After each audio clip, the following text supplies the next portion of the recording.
गौतम बुद्ध की 3 कहानियां परेशानियों से डरे नहीं। गौतम बुद्ध के जीवन के कई प्रेरक प्रसंग हैं। गौतम बुद्ध की कहानियां हमें सुखी और सफल जीवन जीने के सूत्र बताती हैं।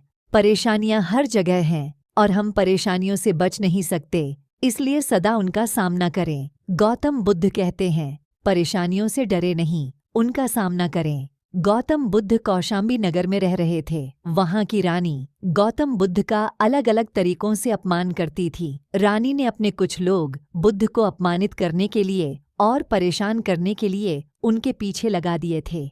रानी के आदेश पर वे सभी लोग बुद्ध का विरोध कर रहे थे, लेकिन बुद्ध ने किसी से कुछ नहीं कहा। उस समय बुद्ध के साथ उनका एक शिष्य भी था। उसका नाम था आनंद। आनंद ने बुद्ध से कहा, मैं लगातार देख रहा हूँ कि ये लोग जानबूझकर हमारा अपमान कर रहे हैं। जहां हमारा अपमान होता है, ऐसी जगह हमें नहीं रुकना चाहिए। बुद्ध ने आनंद से पूछा, हम कहाँ जाएंगे? आनंद ने कहा, किसी और जगह चले जाएंगे जहां ऐसे लोग ना हो। बुद्ध बोले, अगर वहां भी ऐसी ही परेशानियां बनी तो फिर कहाँ जाएंगे और हम कब तक भागते रहेंगे?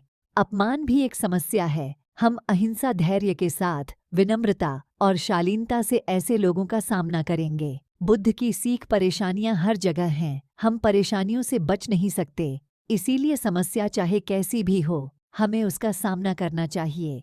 किसी व्यक्ति के लिए पहले से ही कोई राय न बनाएं। गौतम बुद्ध का एक खास शिष्य धम्माराम आश्रम में अपना काम करता और काम पूरा होने के बाद वह एकांत में चला जाता था। वह किसी से ज्यादा बातचीत भी नहीं करता था। जब धम्माराम एकांत में ज्यादा रहने लगा तो अन्य शिष्यों को लगा कि इसे घमंड हो गया है। शिष्यों ने बुद्ध से धम्माराम की शिकायतें करनी शुरू कर दी। एक दिन बुद्ध ने धम्माराम से सभी शिष्यों के सामने पूछा, तुम ऐसा क्यों करते हो? धम्माराम बोला, आपने कहा है कि कुछ दिनों में आप ये संसार छोड़ देंगे, तो मैंने ये विचार किया है कि जब आप चले जाएंगे तो हमारे पास सीखने के लिए क्या रहेगा। इसीलिए मैंने ये तय किया कि मैं एकांत और मौन को समझ लूं, ठीक से सीख लूं। ये 2 काम आपके जीते जी मैं करना चाहता हूँ।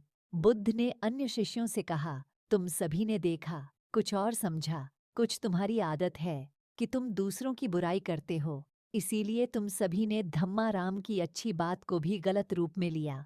बुद्ध की सीख, हमें किसी व्यक्ति को ठीक से जाने बिना उसके बारे में कोई राय नहीं बनानी चाहिए। अगर कोई अच्छी बात सीखना चाहते हैं तो घमंड छोड़ दें। एक दिन बुद्ध के शिष्य आनंद ने पूछा, आप प्रवचन देते समय ऊंचे स्थान पर बैठते हैं और सुनने वाले नीचे बैठते हैं, ऐसा क्यों? बुद्ध ने आनंद से कहा, एक बात बताओ, क्या तुमने कभी किसी झरने से पानी पिया है? आनंद बोला, हाँ, मैंने झरने से पानी पिया है। बुद्ध ने पूछा, तुमने पानी कैसे पिया? आनंद ने कहा, झरना ऊपर से बह रहा था, मैं झरने के नीचे खड़ा हो गया और पानी पी लिया। बुद्ध बोले, अगर झरने से पानी पीना है तो नीचे ही खड़े होना पड़ेगा। जो सत्संग, कथा या प्रवचन होता है, उसमें कहने वाला ऊपर बैठता है।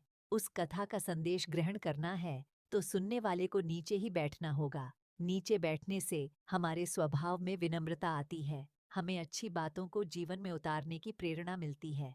ऐसा करने से हमारा घमंड दूर होता है। बुद्ध की सीख, अगर कोई अच्छी बात सीखना चाहते हैं तो सबसे पहले अहंकार छोड़ देना चाहिए। इसके बाद विनम्रता के साथ ही अच्छी बातों को जीवन में उतारा जा सकता है। अपने दुखों का कारण आप स्वयं ही हैं। गौतम बुद्ध के जीवन का प्रेरक प्रसंग। वीडियो अच्छा लगे तो वीडियो को लाइक और चैनल को सब्सक्राइब कर देना। कमेंट में नमो बुद्धाय जरूर लिखें।